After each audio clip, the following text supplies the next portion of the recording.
Cornish Mutual, farming insurance experts.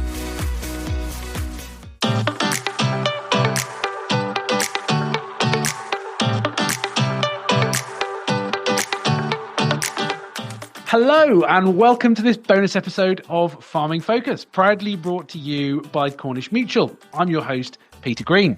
In our main episode last week, we explored the future of family farms, looking at the big picture of inheritance, business and land. But in this bonus episode, we're taking a closer look at one key part of the puzzle: how to start the conversation about succession with the family. It's often the hardest step, talking openly about who will take over, when, how, and thinking about the circumstances that will surround that situation. It can be emotional, it can be complex, and it can be very easy to try and avoid it.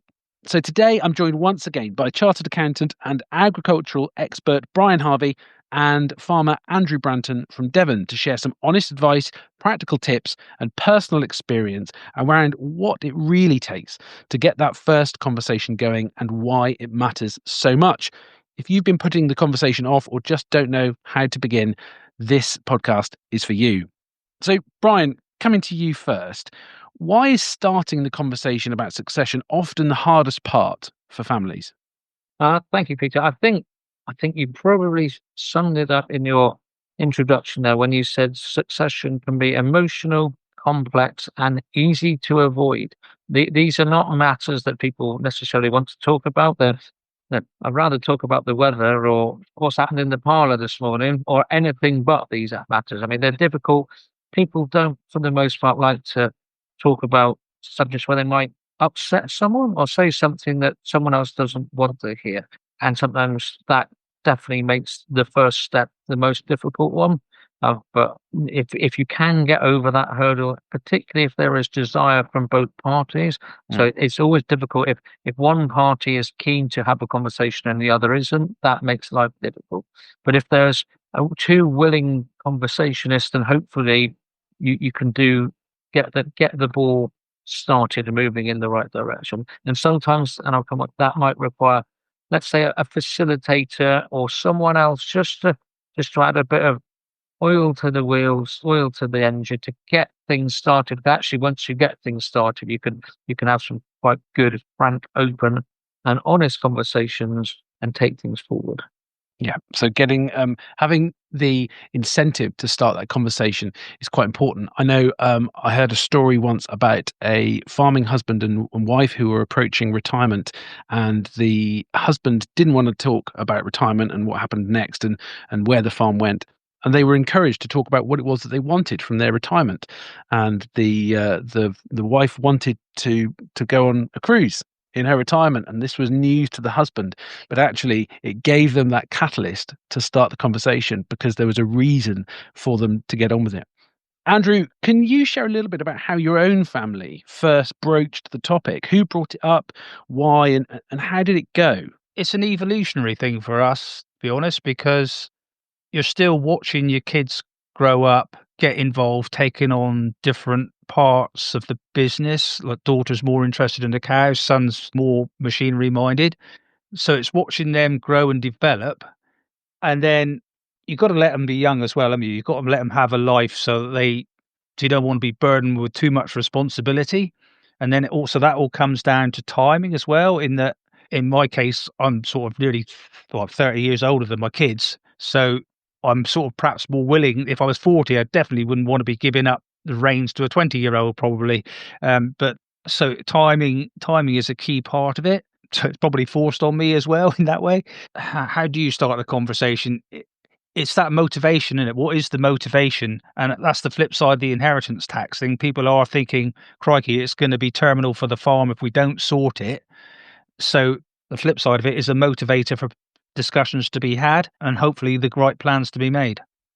That's really interesting. Some parts of your answer there that I want to come back to. So you refer to balance, and actually you want to let the younger generations that might be coming into the farm be young. And there is a balance to be gained between letting that happen and giving them the responsibility. And that's something that can be quite hard to get right. I know that we're talking quite a lot about transition as if it's a a switch that clicks and there is a sudden changing of the guard overnight. But actually, I've seen some businesses that have worked really hard on their transition, and they have made it exactly that. It's a gradual transition where perhaps a younger generation takes responsibility for the calf rearing, and then they take responsibility for the dry stock, and then perhaps they take on the whole of the dairy herd, just extending that dairy example. Brian, in your experience, what is the balance between perhaps bringing people in nice and early and giving them experience versus letting them sort of get that experience somewhere else and in a different context, perhaps to bring that back and enrich the business? Yeah, I think there is definitely a fine balance there. I mean, people do learn from their mistakes, and I think that's important. And that's sort of you've got to be given that opportunity. For some, actually going off on for a bit, whether that be working in a different agri business in the UK or further afield, it actually is very insightful. Everyone's situation for succession is very different.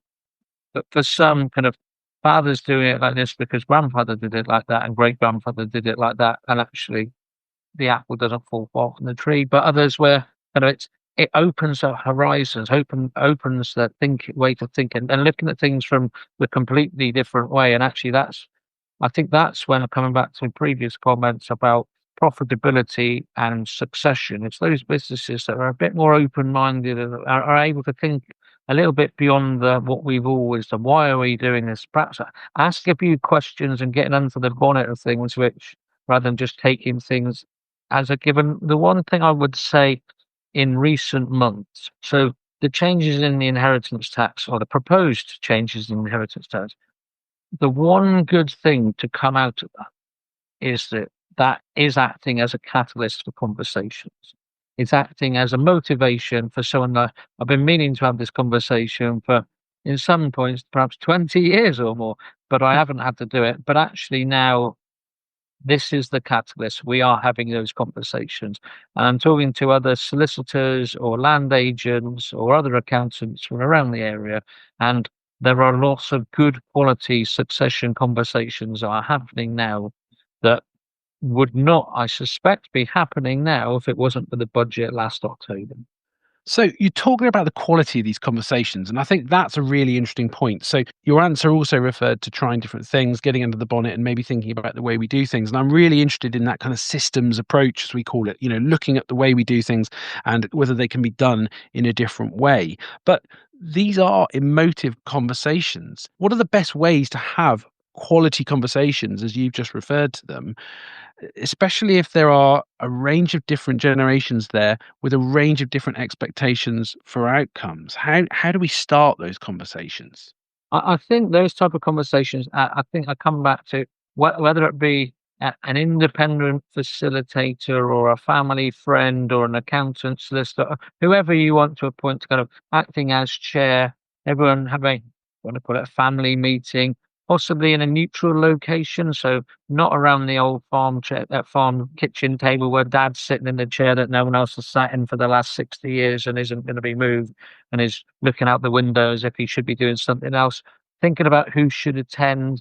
And I think the important bit is kind of, it's very perhaps structured in the first one, so everyone has their say, everyone has if you want the equivalent of like a chess time clock there, say everyone's got 5 minutes to say what they want. Everyone will be listened to. Everyone will be respectful, and just be aware that people will have different opinions, but there is more than one option, because it's very easy in life to have a decent approach, but only look for the barriers to things, and we can't do that because of that, or practical. How are we going to do that practically? Well, actually, at the very beginning, we don't need to get into the weeds, into the details. We just need to think about, from a practical perspective, is there a direction of travel here that we can take as a family that's for the common good and that we will all benefit from? And if you go in it with a bit of an open mind, you can have those conversations. If you've already gone there and you've made up your decision that either it's a waste of time or there is only one answer, then those conversations tend to be rather shorter and perhaps don't get the results that you'd be anticipating. Yep, some great tips there. So this next question, I'd like to just run past both of you really. Andrew, I'll come to you first. One of the best pieces of advice that I was ever given myself was always to make sure that you know where the exit is. So that doesn't just apply on a plane or if you're in a field with a bull, but this means understanding how you might leave a business. And in a farming context, this can often mean leaving a business which you've got a stake in, and that can be so difficult and so emotional. If there's younger listeners who are thinking that doesn't apply to me, I am years away from getting my hands on the checkbook, why do I need to think about leaving a business that I don't have a stake in? What's your advice for them? Is it stick it out? Is it to maybe think about going somewhere else to come back in? Your Well, I thoughts, think Andrew? when you're young and you're just getting going, then that's all you're focused on, isn't it? Realistically, you've got enough challenges to get the business up and running and on a level footing without having to think about any more of those longer term issues. Farms are bottomless pits for cash. So if it's going the right way, then you've got enough challenges that I really wouldn't want to burden anybody with extra pressure at that point, to be honest. That's just not on your worry list at all, from my personal experience at that point. But it does come back to you sooner or later, doesn't it? That you do get older and time goes on and your family situation moves on. And then you'll hopefully, I guess, depends on your mindset for the business, because I don't see that it is necessarily mine. It's a lot of farms, isn't it? It's not your business. It's the farm. The farm comes first. Blah blah blah. So the farm, hopefully, for my best result is that the farm continues after I'm gone. So it's just a question of the succession planning. Then is how do you make sure that happens to give your kids the best chance for their futures and their families. That's a really interesting point that you make there. The challenge that I've been given by a number of people is, what if the farm didn't continue? That's not to say it won't, but how would you feel if it didn't continue? And can you get your head, really, this is the point, can you get your head around the fact that it may not? And can you give the next generation the opportunity, the license to do what they want with it, which may include continuing, or it may include diversifying to the point where the farm gets chopped and changed and made into a different beast. Brian, what are your thoughts on that? Yeah, I mean, I think the key thing, and I think the world has moved on a lot in the last 20 to 40 years, maybe even longer than that. In the next generation, the successors, as it were, have got to be doing it for the right reasons and not out of some kind of sense of duty that I'm the 8th generation of the Green family at this farm, and therefore I must stay there because I owe it to all my forefathers, and all I want to do is live. I said, I think if that's the only reason you're trying to go into the farming business today, you've got some difficult and challenging times ahead, and maybe some resentment at some point. I mean, I think what is important is that people communicate again, and if you are 55 and you're having these, or 50 and having these succession plans, and it becomes apparent that you have 2 children and they have no interest and are unlikely to ever have any interest in the farm, then that may challenge you as to why you are doing what you're doing and what you want to do for your latter years. If no one's going to take the farm on, is the best time to sell today, not in 20 years' time when you've worked a lot more hours. As someone said there, in 5 years' time, you're 5 years older. Why put off for 5 years what you might want to do today if the opportunity is there? There are a lot of businesses, farming businesses out there, who are very much asset-rich, cash poor, and are keeping it together in maybe the hope, the desire that things might continue. But actually, that's not necessarily a bad thing if it doesn't in every case.